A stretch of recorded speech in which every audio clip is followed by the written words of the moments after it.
శ్రీమాత్రే నమ. జై గురు దత్తాత్రేయ నమ.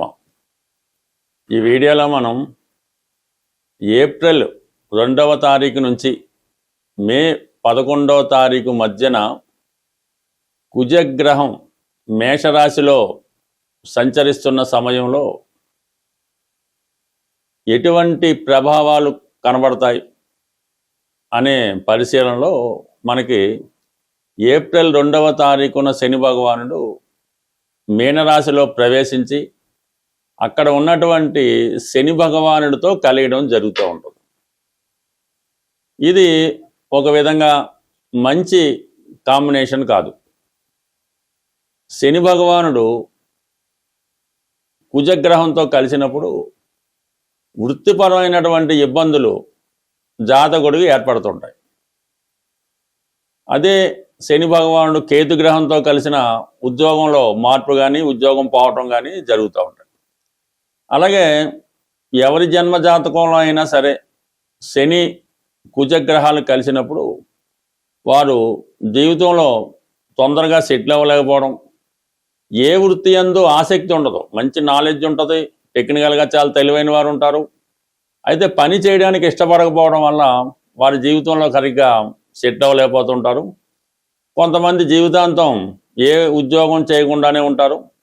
అలాగే పెళ్ళి కూడా చేసుకోకుండా ఉండేవాళ్ళు కూడా ఉంటుంటారు. ఒకవేళ వివాహం అయినా కూడా వారి జన్మజాతకంలో శని కుజులు కలిసి ఉంటే వివాహ జీవితం కూడా సరిగ్గా సాగపోవడం జరుగుతూ ఉంటుంది.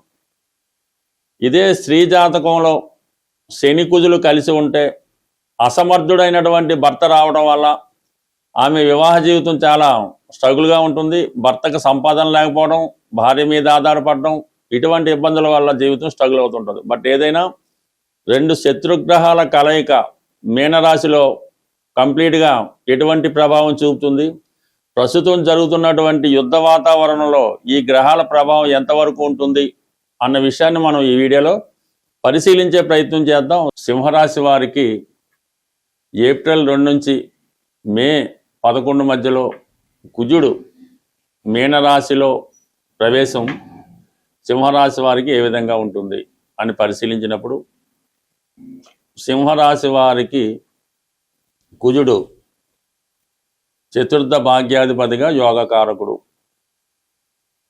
అష్టమంలోకి ఏ గ్రహం వచ్చినా కూడా ఎంతో కొంత ఇబ్బంది పడిన తర్వాత మళ్ళా మంచి ఫలితం ఇవ్వడం జరుగుతూ ఉంటుంది. మరి శని ప్లస్ కుజుల కలయిక వృత్తిపరంగా ఎవరైతే ప్రభుత్వ ఉద్యోగం కానీ ప్రైవేట్ ఉద్యోగం కానీ చేస్తున్న వారికి ఉద్యోగపరంగా విపరీతమైనటువంటి స్ట్రగులు, ఒత్తిడి, చికాకు ఏర్పడడం జరుగుతూ ఉంటుంది. ఎంతో ఓర్పు సహనం ఉంటే తప్ప ప్రస్తుతం ఉన్నటువంటి ఉద్యోగాన్ని కంటిన్యూ చేయడం కష్టమవుతుంది. ఈవెన్ వ్యాపార రంగంలో ఉన్న వాళ్ళైనా సరే, మరి వ్యాపార రంగంలో ఉన్నవాళ్ళు వారి దగ్గర పనిచేసే వాళ్ళు అయితేనే, అధికారుల వల్ల అయితేనే చాలా ఒత్తిడి ఎదుర్కోవాల్సి వస్తూ ఉంటుంది. మొత్తం మీద ఈ సింహరాశి వారు వృత్తిపరంగా చాలా ఇబ్బందులు, కష్టాలు ఎదుర్కోవడం జరుగుతుంటుంది. మరి జాతకరీత్యా దశ అంతర్దశ అనుకూలించకపోతే ఏదైనా వాహన ప్రమాదాలు కానీ, వ్యక్తిగత ప్రమాదాలు కానీ, అనారోగ్యపరమైన సమస్యలు కానీ ఎదుర్కోవాల్సి ఉంటుంది. ఇక్కడ కంప్లీట్గా మీరు అష్టమ స్థానంలో ఇప్పుడు ఈ 2 గ్రహాలతో పాటు ఏప్రిల్ 14వ తారీఖు వరకు కూడా రాశ్యాధిపతి శుక్రుడు కూడా, రాశ్యాధిపతి రవి కూడా అష్టమ స్థానంలో సంచరించడం జరుగుతుంది. ఈ 2 కూడా మీకు ఈ వృత్తికి దశమ స్థానంలో దిగ్బలం పొందుతాయి కాబట్టి, అంటే రవి కుజులు అష్టమ స్థాన సంచారం వల్ల ఉద్యోగంలో మార్పులు, చికాకులు, ఇబ్బందులు రావడం జరుగుతూ ఉంటుంది. అలాగే శని భగవానుడు కూడా అక్కడ ఉండడం వల్ల జాతకుడు మళ్ళా ప్రయాణాలు చేస్తున్నప్పుడు కానీ, ఎవరితో అయినా సంప్రదింపులు చేస్తున్నప్పుడు సాధారణంగా ఘర్షణ వాతావరణం పడకుండా సాధారణంగా ఉండవలసి ఉంటుంది. ప్రమాదకరమైనటువంటి వృత్తిలో ఉన్న వాళ్ళు కూడా జాగ్రత్త వ్యవహరించవలసి ఉంటుంది.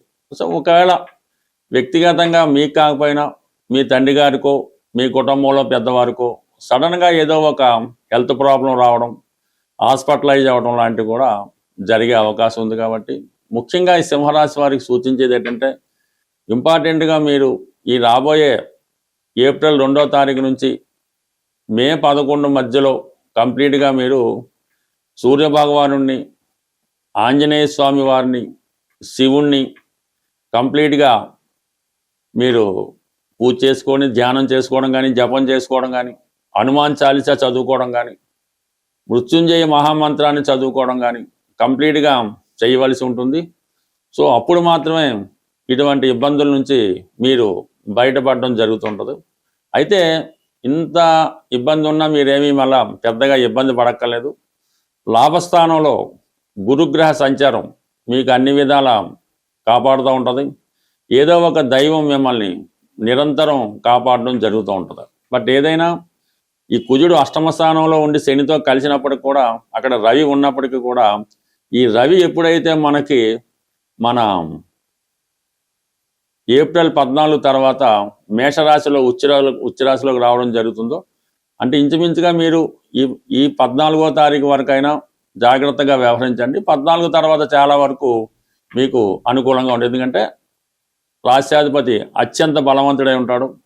రాశ్యాధిపతి బలంగా ఉన్నప్పుడు మిగతా గ్రహాలు పెద్దగా మనల్ని ఏమి ఇబ్బంది పెట్టవు. దానివల్ల రవి బలం పెరుగుతుంది ఏప్రిల్ 14 తర్వాత. అప్పుడు కార్యసాధనలో మీరు విజయం సాధిస్తారు. అలాగే గురువు మీకు 11లో ఉండడం వల్ల సమయానికి అంతా సమకూరుతుంది. కాబట్టి ఈ కొద్ది రోజుల పాటు అయినా మీరు కొద్దిగా జాగ్రత్తగా వ్యవహరిస్తూ నిదానంగా వ్యవహరించడం వల్ల రాబోయే విపత్తుల నుంచి తప్పించుకునే అవకాశం ఉంటుంది. ప్రస్తుతం ఈ కుజ శని గ్రహాల కలయిక ఏదన్నా ఇప్పుడున్నటువంటి జరుగుతున్నటువంటి యుద్ధ వాతావరణం అవనవండి, ఈ పెట్రోలు, గ్యాసు, నిత్యావసరాలు వస్తువులు ధరలు పెరగడానికి ఈ గ్రహాల కలయిక కొంతవరకు కారణం అవుతూ ఉంటుంది. చాలా వరకు నిరుద్యోగ సమస్య కూడా పెరుగుతూ ఉంటుంది ఈ గ్రహాల కలయిక వల్ల. సో దీనికి పరిహారం మనం ఆలోచించినప్పుడు, కుజుడు విష్ణుమూర్తి అంశ, శని భగవానుడు ఈశ్వర అంశ. అంటే అంతా ఒకటే, కానీ జస్ట్ క్లారిటీ కోసం చెప్తున్నాం, అందరూ ఒకటే. ఈ రెండుకి జాయింట్గా కలిపి ఆంజనేయ స్వామి అటు కుజుని యొక్క సమస్యలు, ఇబ్బందులు తొలగాలనంటే, కుజుడి వల్ల వచ్చే ఇబ్బందులు, అన్నదమ్ముల మధ్య విభేదాలు, భార్యాభర్తల మధ్య విభేదాలు, రుణ సమస్యలు, ఇటువంటివన్నీ కూడా కుజుని వల్ల వస్తూ ఉంటాయి. దానికి పరిహారానికి ఆంజనేయ స్వామి. నిరుద్యోగ సమస్యకి శనివారం నాడు రెగ్యులర్గా హనుమాన్ని పూజించుకుంటుంటే అవి నిరుద్యోగ సమస్య సాల్వ్ అవుతుంది. రుణ బాధలు, అన్నదమ్ముల గొడవలు, భార్యాభర్తల విభేదాలు, పెళ్లి సంబంధించిన సమస్యలు ఉంటే మంగళవారం రోజు ఆంజనేయ స్వామిని ఆరాధించడం వల్ల ఈ సమస్యలు సాల్వ్ అవుతాయి.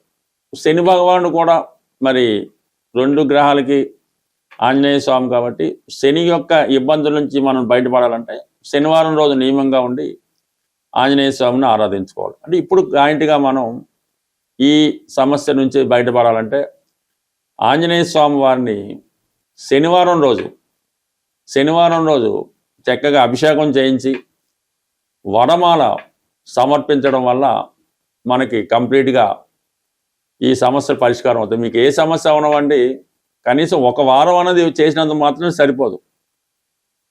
కనీసం 8 వారాలు చేయడం వల్ల ఈ విధంగా రెగ్యులర్గా ఆంజనేయ స్వామి వారికి అభిషేకం, వడమాల సమర్పించడం, ఆ రోజు మనం చాలా నియమనిష్టలతో ఉండడం, 3 సార్లు 3 పూట్ల హనుమాన్ చాలీసా పారాయణ చేయడం వల్ల తొందరగా స్వామి యొక్క అనుగ్రహం పొందడం జరుగుతూ ఉంటుంది. అయితే ఈ 2 గ్రహాలు మీనరాశిలో కలుసుకున్నాయి కాబట్టి మీనరాశి అయినటువంటి అధిపతి గురువు కూడా మనం శాంతి చేయవలసి ఉంటుంది, పరిహారం చేయవలసి ఉంటుంది. గురువుకి సింపుల్గా పరిహారం ఏంటంటే గురువు ఆరాధన. దత్తాత్రేయుడు, షిరిడి సాయిబాబా వారు, రాఘవేంద్ర స్వామి, మీకు విద్య నేర్పిన గురువు, లేదంటే మీకు జన్మనిచ్చిన మీ తల్లిదండ్రులు, వీళ్ళని పూజించడం వల్ల గురువు మీకు ప్రసన్నుడు అవ్వడం జరుగుతూ ఉంటుంది.